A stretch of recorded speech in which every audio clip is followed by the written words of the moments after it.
Ano? Ha? Ano ba? Ano magmamanipul ang ginawa mo kay Abra? Ha? Hindi ako lalaban. Ayoko lang mapatay ni Dan. Ano pinaplano mo sa amin, ha? Ano? Sabihin mo kung ayaw mo patayin kita! Sinungaling mo? Jane! Jane, anong ginagawa mo? Okay ka lang ba? Ayos ka lang? Ha? Anong ginagawa mo? Anong ginagawa ko? Baka mabinat ka. Ilang araw lang ako nawala. Kakalabas mo lang ng ospital. Ilang araw lang ako nawala kung sino-sino nang pinapapasok mo dito. Mabinat ka, mabinat. Nasisiraan ka na ba? Ikaw nasisiraan ka na ba? Aalabas na ng ospital! Kung bakit inabandona mo ako sa ospital? Yan ba?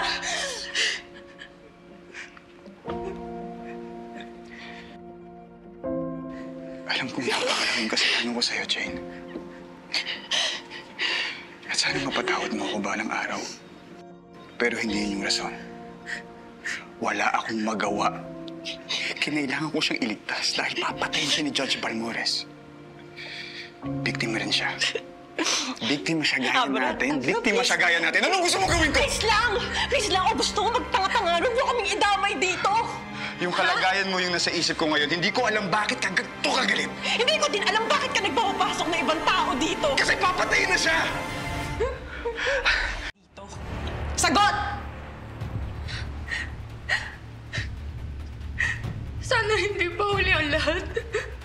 Pero i-hijack nila Dad ang mga sasakyan ng mga butante sa obispo para hindi sila makaboto.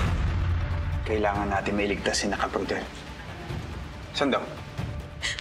Hindi ako sigurado pero...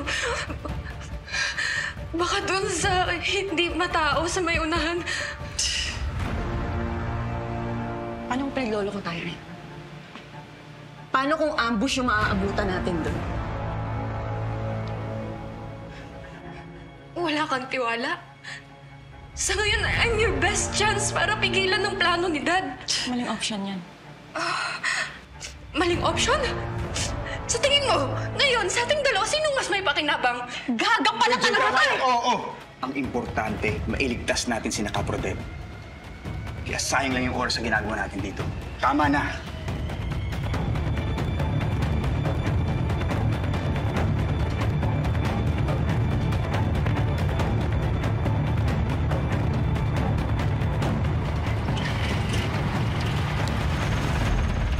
Parang ito mga ito. Tabi! Baboto pa kami! Walang bababa, ha? Diyan lang kayo! Walang bababa!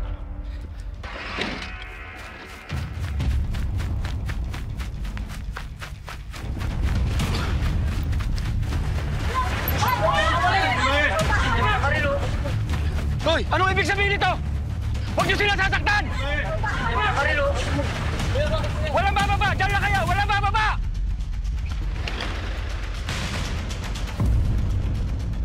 Anong ibig sabihin nito? Pasensya ka na, Kap. Pinapasarado yung kalye.